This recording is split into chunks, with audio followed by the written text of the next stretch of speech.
한국인의 정통 주간신문 일요서울 1323호가 발행됐습니다. 일요서울 TV 시청자 여러분의 많은 관심과 성원 부탁드립니다. 아 맞다. 김현미 장관 출마 안 한다는데. 축하합니다. 상대가 바뀌는 거 아니 번복했어. 축하합니다. 번복했어요? 번복했어. 번복했어요? 자, 그게 아니라 유은혜 김남이 번복했어. 그 얘기 제가 할게요. 이미 석 달, 넉 달 전에 이런 얘기를 들은 것 같아. 양정철 백운호가 와서 자기부터 던지고 줄줄이 적어도 여당의 중진급 이상 이름 있는 사람 30명 이상 불출마 시킬 거다. 자기들은 이미 20년 집권 플랜이 있기 때문에 야 니들 까불어 다음 대선도 우리가 이겨. 자유한국당 말아줘 되겠나. 그렇기 때문에 우리한테 찍히면 니들은 앞으로 계속 국물도 없어.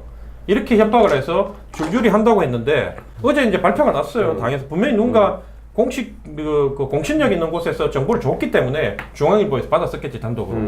났는데 또 몇 시간 뒤에 아니라고 막 꺼져라 했지. 본인들은 막 부인하고 지역구에 있는 보좌관들도 있을 수 없는 일이다. 출마 의지가 확고하다 이랬거든. 그걸 보고 내가 더 무섭구나. 왜냐 우리 당 같은 보통 좀 봐주세요. 뭐 형님 그러고 설득하고 의원님 장관님 설득해가 하는데 얘들 다 지르고 질러가지고 조국 사건도 조금 이렇게 묻으면서 덮으면서 이걸 갖다가 개혁 공천에 이 유리한 고지를 선점해버린 거예요. 그래서 지금 김현미 의원에는 아무리 자기들이 나오려고 한다고 해도 못 나와. 이렇게 두들기 맞아버리기 때문에 당에서 공천 안 줘 이제. 전쟁이죠. 전쟁. 전쟁 날 거야. 난 민주당 전쟁 날 거라고 봐요. 전쟁 날 거고 저는 이 상황에서 그 얘기 조금 그 얘기 좀 왜? 일단 지금요. 보시면 알겠죠. 이게 되게 종파주의가 되게 세요. 이재명 죽어라, 안희정 죽어라 이런단 말이죠. 그러니까 저번에 같은 경우도 안희정 지사가 날아간 다음에 박수현 대변인 출마도 못했잖아요. 출마도 못했는데 그때 그 뭐 바람났네 어쩌고 난리를 쳤는데 지금 새 애인을 뭐 지금 어쩌고 문제 안 돼요 그거. 아니, 결혼하셨어요. 박수현 씨는 문제가 안 돼요. 예. 저는 박수현 의원은 전혀 문제 안 돼요. 그때 얘기가 뭐냐면 그렇게 해서 그 사람을 출마를 미투도 아니고 아무것도 아니에요. 아무것도 아니었는데 출마를 막는 거예요. 그리고 청주에서는 30년 전 대학교 2학년 때 미투가 터지고요. 정말 장난 아니었거든요. 그래서 어떤 집에서는 누가 비토해달라고 술집 사진을 저한테 보내와요. 근데 그 상대 쪽도 이쪽 사람은 같은 술집 사진인 것 같은데 같은 장소에서 찍었나 봐. 근데 서로 발췌해서 보내. 그래서 저는 그런 생각을 한 거예요. 야, 이거 경선에는 괜히 어설프게 했다간 진짜 스피커로서 작살 나겠구나. 이거 그냥 빠져 있어야지. 빠져 있는 게 사는 거다. 경선 전 이제 슬슬 조짐이 있거든요. 에라 남아있는 스피커들 중에서 국회의원 접근을 하고 이거 좀 해줘, 나 좀 띄워줘 이런 거에 낚인 사람들은 아주 패대기 칠 일이 있을 거다. 유튜버들 제가 이제 보수 쪽에 보면 요즘 이제 젊은 친구들 뭐 제가 젊다고 하면 웃기지만 저보다 어린 친구들이 이제 방송에서 좀 이렇게 뜬 애들이 있잖아요. 그 친구들 몇 명을 제가 만났는데 저한테 그 고민 얘기하더라고요. 첫 번째 고민은 뭐냐면은 자유한국당의 모 의원이 자꾸 같이 일해보자고 한다. 그럼 제가 하는 말이 뭐냐면은 그 사람들 자기 앞가림도 좀 못할 거다. 널 챙길 수 없을 것이며 연동형 비례대표제가 통과되게 되면 너한테 비례를 준다고 하는 것도 다 뻥이다. 남자 비례는 6번부터 시작한다. 권역별로. 하고 첫 번째 그렇게 낚아요. 정치인들이. 나팔수가 되어달라고. 두 번째로는 뭐냐면은 뭔가 이제 폭로전 같은 걸 부탁받는다. 그거 진짜 많이 부탁받죠. 제가 그러면 그 친구한테 일화를 얘기해 주는 게 뭐냐면은 내가 옛날에 내가 2012년에 정치 처음 할 때 비대위원이라 치고 난 높은 자리로 이제 정치 시작했는데 비대위원 그 당사에 가면요 우편함에 이렇게 그 패키지를 와 있어요. 다 까보면은 그런 거 뭐 고소장. 저는 어느 동네 여성부장 누구입니다. 근데 저희 동네 위원장 누구누구가 노래방에서 저를 성폭행하려고 시도해서 고소장을 제출해서 비대위원님께 여기 보내드립니다. 근데 내가 아는 사람이에요. 현역 국회의원. 근데 보니까 야 나도 보니까 불안해. 근데 진짜 당 지도부로서. 그래서 어떻게 했어요? 그런데 말을 할 수가 없어요 보면은. 왜냐면은 그 고소장에 뭐 팩트는 하나도 없고 그런데 뭐 다 이런 거거든요 보면은 제가 뭐 했는데 이 고소장이 제가 이건 참 방송에 말하기 민망한 내용들로 돼 있어요. 그럼 뭐냐면은 뭐 어디 만졌다 뭐 이런 거. 그러니까 저희 남편과 비교했을 때 뭐 신체 모양새는 어떻게 달랐고 뭐 이렇게 이걸 검증할 수가 없잖아요. 상세하게 오네요. 그렇게 와요. 왜냐면 물증이 없는 상황에서 이 사람들이 솔직히 말하면 골탕 먹이려고 이렇게 오는데 저한테만 왔겠냐고요. 모든 사실 공천위원이나 아니면 비대위원은 다 갔겠죠. 그런데 이런 거 잘못 잡아들면은 다시 알고 보면 진실이 아니었죠. 나중에 보니까 천만의 말씀. 그 사람이 처벌받았지. 빤스 벗었잖아요. 누가? 이재명 지사가 이것 때문에 이게 터져가지고 김부선 씨가 거기 밑에 점 있다 뭐 이런 식으로 해서 나 점 없다 그러고 병원 가서 내리셨잖아요. 아 그렇게까지 했어요? 그렇게까지 했잖아요. 그때 그 진단서가 되게 웃겼는데 그게 뭐지 내용이? 없다. 아 수술한 적도 없고 그게. 점 없다. 이 참혹함 정도가 제가 이거 더 구체적으로 얘기하면 문재인 정부 청와대에 있었던 사람들이 현역한테 덤빌 때 그러면서 나는 친문이고 저 현역 의원은 친문이 아니다. 제끼자. 지금 그런 경우 굉장히 많아요. 그게 너무 많아. 지금 굉장히 많아요. 그리고 이게 어떻게 되는 거냐면 친박 비박하고 똑같이 되는 거야. 그리고 지금 있는 민주당 스피커들이라는 사람들이 본선에서 쓸모 있는 사람들이 아니에요. 어차피 중도층이나 무파들이 보는 게 아니라 지지자들만 보는 방송이기 때문에 결국은 그렇게 되면 경선용이라고요. 그렇게 되면은 친문 감별을 해요. 이 사람이 친문이고 이 사람은 친문이 아닙니다라는 진박 감별사 그거구만. 이게 친문 감별을 스피커들이 하게 되고 그러면 그거를 당하는 사람들은 현역 의원들이나 이런 거는 뒷박을 막는 것 같은 이렇게 되는 거죠. 이게 지방선거에서 저번 지방선거에서 민주당이 파행적으로 보였던 게 제주도였거든요. 문대림 후보가 친문이다. 그리고 이제 한 후보 기존에 현역 의원 하셨던 분 이름이 생각이 안 나는데 그분이 제껴지고 김은엄인가? 네 맞죠. 김은남 의원이 제껴지고 이 문대림 후보가 된 다음에 김은남 조직이 원희룡한테 갔죠. 그렇지. 그런 게 생기지. 이게 빈정상에서 이런 식으로 벌어질 게 너무 뻔한데 지역에서 와서 자기를 어떻게 소개하냐면 문재인 정부 청와대 비서관 누굽니다. 송파에서 보셨잖아요. 문재인의 신복 최재성. 아 신복이라 썼어? 문재인의 신복이 아니라 신복이라 뭐냐? 그랬나 거의 뭐 최측근이죠. 뭐 완전히 그런 뜻이죠. 네, 이걸 했죠. 그래요. 그러니까 내년 선거전이 나는 친문이오로 갈 거라고. 이거는 망하는 지름길인데 이 인간들이 이걸 써. 왜? 그게 당내 경선에서 현역을 제끼는 가장 확실한 방법이라고 이렇게 생각하고 있습니다. 이게 정치하는 사람들의 자존심 문제인데 제가 2016년 선거에서 처음에 그 안철수 후보랑 붙을 때 저희 선거 캠페인 많은 사람이 저한테 박근혜 대통령이 영입한 인재였다는 거를 공보물이든 아니면 문자든 어디다 쓰라고 난리쳤어요. 아니면 현수막이라도 너 찍은 사진 많으니까 그 외벽 현수막에 붙여라고 했는데 저는 2016년 선거에서는 단 한 장의 사진도 박근혜 대통령 찍은 사진 쓴 적이 없고 그때 인기 있을 때인데 박 인기 대통령이 있을 때도 당연히 도움이 된다고 했지만은 박근혜라는 단어가 제 공보물에 등장하지 않아요. 그게. 근데 그게 왜 그랬냐면 이게 저는 그 정치하는 사람들한테는 그 자존심이거든요 보면은. 맞아. 그러니까 나를 뽑아라인지 문재인을 뽑아라인지에 대해 가지고 그래서 떨어진 거 아니야? 그럴 수도 있어요. 근데 그렇다고 볼 수도 있지. 왜냐면 그런데 사실 동네 어르신들은 그냥 굉장히 나한테 화를 낸 적도 있었어. 보면은 넌 그런 좋은 소재가 있는데도 왜 안 쓰냐 그러면서 네가 처음 나서 모르는 거 이렇게인데 반대로 2018년에도 저는 보궐선거 나갔을 때도 안철수 유승민 사진 진짜 어디도 쓰지 않았어. 왜냐면은 그게 아니거든요. 그거 정치하는 데 있어가지고 생각해보니까 나도 너랑 똑같네. 하나도 쓴 적이 없네. 형님은 썰사람이 없었잖아. 박근혜랑도 안 친하고 안철수하고도 안 친하고 윤중년 안 그렇지. 그래서 안 썼지 뭐. 그 유혹을 사실 떨쳐내기 쉽지가 않아요. 근데 지금 하다못해 유승민 의원도 가끔 공격받는 게 옛날에 박근혜 대통령을 선거에 쓴 거 아니냐라는 식으로 공격받잖아요. 앞으로 젊은 사람들이 정치하는 사람이 있으면 자기 브랜드 구축할 노력된다 생각해요. 저기 박근혜 퀴즈로 영입된 수많은 정치인들이 있었는데 지금까지 자기 브랜드를 가지고 아직도 방송에 나오고 자기 목소리를 내는 게 이준석밖에 없어. 그러니까 그런 자존심, 작지만은 그 디테일에서 원칙을 지켰기 때문에 이렇게 롱런하는 거고 아직까지 지금 어려운 지역에 있지만 우리가 기대를 하는 거잖아요. 젊은 분이기 때문에. 민주당 그 후보들 나올 때 보면은 그 친문 경쟁이 벌어질 거 저도 예측해요. 그러다 보면 이제 뭐 문재인 대통령 합성 사진도 뜨고 난리 날 거예요. 그럼 서로 고소해요. 저거 합성이다 이러고. 왜냐면 합성은 안 돼요. 제가 알기로 선거법상. 예. 절대 안 되죠. 허위니까. 합성이 안 돼요. 거짓이잖아. 그러니까 친분 관계 허위로 하는 거기 안 되는데. 거짓. 저는 앞으로 그런 갈등 엄청나게 많을 것이다. 네, 거짓은 나쁜 거야. 예. 어떻게 조국 장관이 오래 갈 것 같아요? 유재열 평론가 어떻게 보세요? 저는 이거 예측이 안 돼요. 지금까지 이렇게 오는 것도 이해가 안 되고. 자, 근데 이런 상황에서도 고집을 부릴 거라고 봐요, 저는. 그럼 여기. 자, 지금 문재인 대통령의 탈출 방안 3가지. 자, 1. 가족이 기소됐을 때 바로 뺀다. 하나. 이미 기소됐잖아요. 아니 그거 말고 그 사모펀드 건으로. 부인. 사모펀드 건으로. 건으로. 부인 기소되는 이제 기정사실 뺀다. 아니야? 그거 하나 가능성이에요. 오촌 조카는 가족도 아니다. 자, 두 번째, 야당이 해임 건의안을 내면은 제 생각에는 민주당의 의원들도 정치적으로 바보들이 아니기 때문에 그 무기명 투표거든요. 그러니까 반란표 나와가지고 100% 통과시킨다 봐요. 그 야당 해임 건의할 때 통과시킨다. 그러면 야당이 바보지. 그러니까 세 번째는 뭐냐면은 1심 기다린다.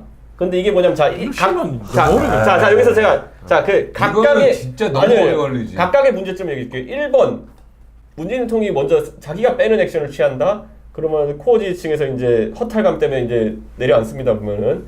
두 번째, 야당의 해임 건의안을 받아주는 모양새를 한다. 자, 야당이 바보가 아니기 때문에 할 일은 없지만 한다 그러면은, 자, 첫째로 한 번 선례를 만들면요, 앞으로 해임 건의안 안 받아줄 수 없게 됩니다. 그런데 만약에 내년에 총선에서 여당이 다수당이라도 확보 못한다면은 이거는 인사불능 상태에 빠집니다. 세 번째는 뭐냐면은 1심 가다 이거는 김경수 했다가 그때 꽃배기로 망한 전략이기 때문에 안 할 거라고 보지만은 김경수 했던 거 보니까 할 것 같아. 보니까 그래서 이 세 가지 우리 소위 말하는 뭐 옛날에 방통위 뭐 상책, 주책, 하책 중에 골라라 이랬던 것 중에서 내 생각에 셋 다 하책인데 하나도 못 고를 것 같아 여기서.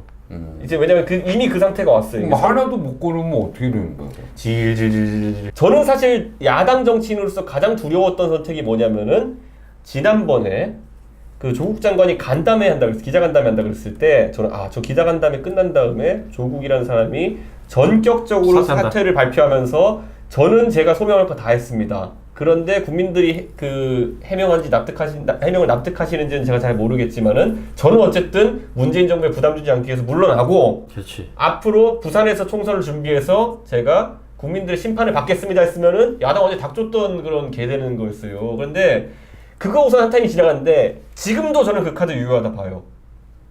저는 빨리 버려야 된다. 아니 카드. 기소됐을 때 대통령이 물리는 게 아니라 조국이 사퇴하고 저는 무조건 부산에서 백의종구라는 자세로 총선에서 민주당에 도움이 되는 형태로 가겠다면 아까 말했듯이 사퇴는 하지만 민주당 지지층은 이탈 안 할 가능성이 있어요. 코어는. 네. 저는 이 조국 사태에 관련돼서 모든 분석을 포기했어요. 왜냐하면 뭐를 발견을 했냐면 똥꼬집을 발견을 했거든요. 누구의 똥꼬집? 조국의 똥꼬집? 다. 친문에 다. 다. 민주당 다. 이거에 의사를 결정을 내는 사람들 다 똥꼬집이야. 그러니까 생각이 있으면 이런 분석을 한단 말이에요. 저번에도 그래서 임명할 거 같냐 안 하냐 해서 임명 안 한다. 안 한다. 그리고 저는 임명을 한다. 왜냐하면 이 모든 논리를 초월하는 똥꼬집이 있기 때문에 똥꼬집이 감지가 되기 때문에. 너 임명 안 한다 그랬지? 안 했다 그랬어요. 이건 상식선에서 정치하는 사람 입장에서 할 수가 없는 상황이에요. 틀렸네 어찌 됐든. 예언은 여기가 맞았네. 저는 뭐냐면 아니야 결론은 문재인 틀렸어. 내가 맞은 거야. 저는 상식을 넘어서는 똥꼬집이 느낀 거죠. 이건 분석을 한 게 아니라 지금도 저는 그래요. 이거는 그냥 촉인데 여기서 이 조국 사태와 관련돼서 이게 사방에서 느껴져요. 똥꼬집에 우주의 기운이 느껴져. 우주의 기운. 나는 이제 우주의 한국당 기운이 입장에서 이제 얘기를 하면 난 제일 그랬던 게 그때도 얘기했잖아요. 개인 얘기야. 예. 자유한국당에서도 뭐 탄핵시키려고 그러는데 뭘 자유한국당 입장이지. 아이 어쨌든 제 개인적으로 어려운 수도권 험지에서 싸우는 사람으로서 제일 그 조국한테 타격 주고 문재인한테 타격 줘서 우리 지지자들 한테 만족을 주고 대한민국 살리는 길은 우리 자유한국당이 내년 총선에서 150석 이상 얻는 거예요. 자유한국당은 일단 참여부터 해야 돼요. 예, 근데 어쨌든 국정농단에 대해 그거는 이제 내가 늘 하던 말이고 나중에 얘기하고 이 주제는 150석이나 얻는 건데 그럼 어떻게 해야 되느냐? 나는 그때 얘기했던 것처럼 조국을 임명 안 하면 문재인 대통령이 절반만 잃는 거고 조국 임명하면 다 잃는다 그랬는데 지금 오늘 지지율 보세요. 38대 32까지 올라갔어. 6% 차로 붙었다 우리 당이. 이게 왜 그러냐? 조국 때문에 결국 조국이 엑스맨을 하는 바람에 우리가 지금 계속 올라가는 거예요. 사실 한국당이 이제 불만도 많아. 근데 화가 나니까 이제 도저히 참다 못 되니까 자연스럽게 지지하는 건데 사실은 이미 저쪽은 대깨문 30%는 야 임명했는데 우리의 장관이다. 그리고 우리는 조국 장관이라 그래. 그냥 우리 쪽 30%는 조국씨, 조국 이래 부르지 장관이라고 부르는 것 자체도 수치스러워. 그럼 결국은 남은 거는 이제 중도 40%인데 이 40%들이 어떻게 느끼느냐에 따라 가지고 총선 결과가 바뀌는 거예요. 그럼 우리 입장에서는 조국을 빨리 끌어내리는 것보다 검찰이 수사를 하고 있잖아. 검찰이 계속 밝혀. 유튜브에서도 계속 밝혀. 그럼 한국당은 어떻게 해야 되냐? 이 유튜버나 그다음 검찰에서 하지 못하는 걸 해야 돼.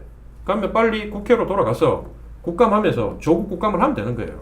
이렇게 해가지고 끝까지 이거를 총선까지 끌어가야 되는데 자, 전부 다 삭발하는 거 좋지만 하려면 차라리 253명 당협위원장 다 모이게 한번 다 깎고 그냥 딱 하든지. 지금은 당대표가 깎았기 때문에 그 다음 누가 깎아도 이슈가 잘 안 돼 이제. 그리고 저도 솔직히 말하면 삭발 다들 경선 준비하는 거야. 경선 준비용 인지도 쌓이죠. 대응 전략에서 계속 얘기한 게 점선면이 있다고요. 그러니까 점은 머리 깎는 건 점이야. 그냥 깎고 나면은 그 다음에 사진만 찍혀요. 그냥 그리고 그 다음에 없어요 임팩트가. 자, 근데 선이라는 건 뭐냐면 이학재원 단식 투쟁하고 있잖아요. 단식하면 그래도 이게 선이 되지. 계속 하는 동안 사람들이 관심 받아요. 근데 이 선의 문제점 뭐냐면은 시작한 한 열흘 걸려. 시동 걸면은 엔진이 시동 걸린다는 열흘 걸리는 게 사람들이 한 3일째까지는 그냥 굽나. 단식이 아니라 그냥 다이어트다라고 생각하고 있다가 한 열흘쯤 돼서 들어놓으면 그때부터 저 목숨 건 투쟁이 되기 때문에 황교안 대표가 선택할 수가 없었어요 보면은. 근데 이제 면이 되려 그러면은 선동가 나서야 된다. 선동가가.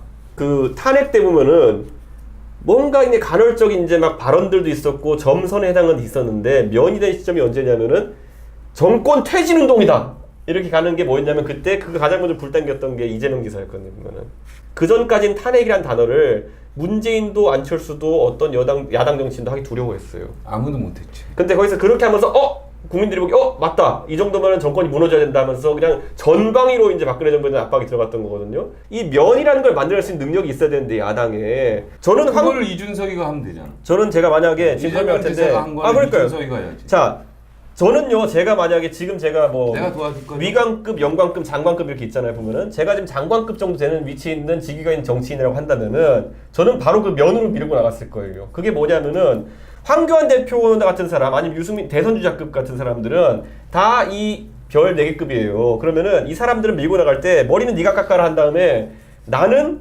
담로를 제시해야 돼요. 그 다음에 가는 방향을. 그 대표적인 게 뭐냐면 지금 상황에서는 그 이탈한 학부모층표나 이런 거 잡기 위해 가지고 내가 생각하는 입시돈 이거야. 뭐 이런 거 그냥 이재명이 잘하는 거 있잖아요. 수시 철폐. 그렇지. 종진영 역시 종진영도 약간 이런 게 있어. 끼가 있어. 이게 왜냐면은 이게 100% 맞는 말은 아니에요 보면은. 그런데 딱 들었을 때 그냥 밀고 가는 거야. 자 국공립 때는 어쨌든 100% 정시로 가가지고 무료. 가난한 집 아이도 공부만 잘하면 무료. 갈 수 있게 하겠다. 잡다한 거 없이 그렇게 하겠다. 무료.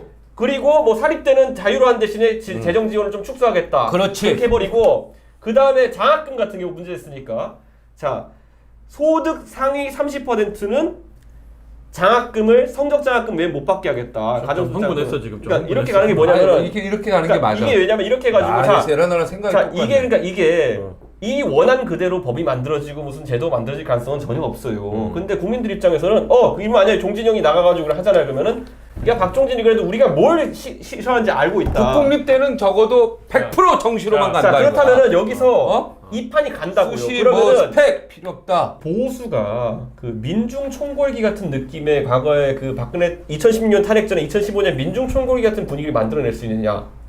그걸 할 수 있는 선동가가 필요해요. 지금 문재인 정부에 불만 있는 사람은 뭐 버라이어티에 뭐 고양시에서 무슨 뭐 집값 떨어져 싫어하는 사람도 있고 애들 뭐 입시에도 보니까 짜증나는 사람도 있고 뭐 아니면 뭐 52시간 때문에 망해버린 자영업자도 있고 뭐 있을 거예요. 이 사람들 하나를 묶으려면은 딱 요거를 위해서라는 가치를 만들어줘야 되는데 저는 그게 공정사회라서 보는 거예요. 전방이 면으로 밀어붙이면서 불공정한 세력이다라고 밀어붙이면 되는 건데 준서가 해. 그게 안 되고 여기서 우리가 4명 머리 깎으면 뭐가 되냐고 아무것도 안 돼요. 저는 빠져요. 자연을 만들. 자유한국당 제1야당이 똑바로 못하니까 이저 민주당 못하고 이러니까 이 공간을 이봐라 제3당이 치고 들어오는 제 3당도 아니야. 아니, 나는- 아까 제 3당 아니라며. 3, 4당. 아니 제1야당이면 그 제1야당은 무게감이 있어야 된다. 바른미래당하고 같을 수는 없는 거예요. 정의당하고. 예를 들면 당대표면 당대표한테 우리가 요구하는 부분이 있고 아까 사령관이라 했잖아. 사령관이 할 일이 있고 그 다음에 이 대대장이 할 일이 있고 중대장이 할 일이 있는 거예요. 옛날에 제가 군대에 있을 때 모 참모총장은 휴전선 155마일을 걸어서 참모를 다 확인하겠다. 참모를 걸어간 사람이 있어요. 그 사람 최악의 지금 참모총장으로 기억돼. 우리 육사 출신들이 되게 부끄러워하는 참모총장이. 그 사람 맨날 참모 규격대로 뭐 파고 이런 걸 155마일 걸어가지. 혹시 그분 아니에요? 아이 그만. 왜 이순신은 우리가 병력도 배도 부족하기 때문에 우리는 하나도 다치면 안 돼. 그리고 젊을 때 부하들 많이 잃어봤거든요. 그럼 이 부하의 소중함을 알기 때문에 살리려고 먼 거리에서 함대함 전투를 통해서 통째로 수장시켜버리는 거예요. 근데 이 원규는 늘 칼을 빼고 나가지고 적의 목을 잘라야 돼. 그래야 굉장히 소중하고. 용맹 용맹하지. 불쌍해. 근데 그거 아세요? 원균이 그 마지막 전투 빼고는 다 완승이에요. 완성은 아니고 첫 전투부터 졌어요. 아 그래? 첫 전투부터 자침시켰죠. 배를 자침시키고 그래 깨지고 그러니까 내가 볼 때는 저기 하는 거 아니고 수군 말고 수군 말고 육군 얘기하는 거야. 육진에 있을 때는 잘했어. 다 이겼어. 원균이 육진에 다 근데 이겼어. 너 자꾸 쓸데없는 영역이 들어간다. 원균 용장론 들어간다. 여기 원시들이 보고 있어. 승리하는 장군이 지휘관이 가장 뛰어난 지휘관이고 선이고 지면 끝나는 거예요. 전쟁은 부하들 다 죽이고 7천량에서 조선 서군이 임진왜란때 당한 유일한 패전이 7천량이에요. 조선 서군의 90% 이상을 갖다가 괴멸시켰어. 근데 그 사람 어떻게 훌륭하다고 할 수 있는 거예요? 아니 훌륭한 게 아니라 의지는 역적은 있었고 아니지. 뭐 역적은 아니죠. 역적은 아니지만 원균을 갖다가 해군 상한학교에서 초상 걸어놓고 배울 수 있는 롤모델로 할 수는 없는 거예요. 마찬가지로 우리 자유한국당도 지금 이순신과 같이 총선에 이길 수 있는 리더십을 보여줘야 되는데 그러면 삭발할 사람 상징적으로 삭발하고 삭발해가 총선 이기는 게 아니잖아요. 그래서 삭발할 건 하고 상징적으로 몇 분들이 하고 그 다음에 국감 준비할 분은 국감 준비하고 거리 투쟁할 분 하고 이 입체적으로 또 SNS 맨날 실금 전쟁 놀이해가지고 우리가 지잖아요. 이런 것도 좀 개발하고 이 다양하게 이 컨트롤 타워가 돼야 되는데 그게 안 되고 한쪽으로 좀 더 지혜롭게 싸워야 되는데 그런 점이 부족하다고 많은 분들이 안타까워해요. 동네 축구라는 게 딱 그거잖아요. 중학교 축구하면은 공이 뜨면은 11대 11이 필요도 없어. 30명씩 몰려 다니는 게 동네 축구예요. 지금 머리 깎는 게 공이 뜬 거야. 얘 보니까. 나도 깎아야지 하고 다 몰려 다니는 거야. 그냥 보니까 이거는 지역 방어가 안 돼요. 이거는. 삭발 안 해요 본인은? 당연히 안 하죠. 그거 왜 해요 그거를. 전 지금 상황 5대5라고 봐요. 자한당하고 5대. 민주당. 왜냐면 이 지지율 차이에서 이 정도 났을 때 봐야 될 게 부울경을 봐야 되는데 지금 부울경을 지금 싹쓸이 하잖아요. 자한당이 지금대로 가면. 근데 싹쓸이는 못해. 지금 55대 45로 지거든요. 자한당은 전라도에서 9대 1로 지잖아요. 서울에서도 한 6대 3으로 지고. 그래서 사표가 훨씬 적어요. 자한당이. 이런 여론조사 5%는요. 사실상 똑같은 거야. 의석수로 따지면요. 몇 %에서 이기고 있다고 민주당이 착시효과라는데 지금 현재 선거제도로 봐서 지역구 의석수를 계산하면 지금 같이 나온다니까요. 저기 이가 아파가지고 진통제를 먹었더니 배가 아파? 빈속에 먹었더니 아. 배도 엄청 고프고 지금 말을 잘 못하겠네. 예. 오늘은 여기까지 하겠습니다. 예, 여기까지 하고 다음 주 목요일 날 그때 좀 예. 아니 저기 아픈 사람 빼고 우리 30분 다 하자. 그러니까 그냥 가요. 우리 한번 내가 오늘 반응을 좀 보게 형님. 우리 먹을 거 시키고 할 테니까 우리 여기. 희한한 아니 나는 주간 박종진이냐 이게? 나는 억울한 게 뭐냐면 박정진이 화상을 하나 걸어놔. 뭐 특별히 하고 싶은 얘기 있어요? 아이 하랍게 또 하기 싫네. 아이. 할머니 나 여기까지 까먹었어. 하고 아까 그 말 좋았어. 공범 무능 그거. 자 주간 박종진을 여기서 마치겠습니다. 고맙습니다. 네, 감사합니다.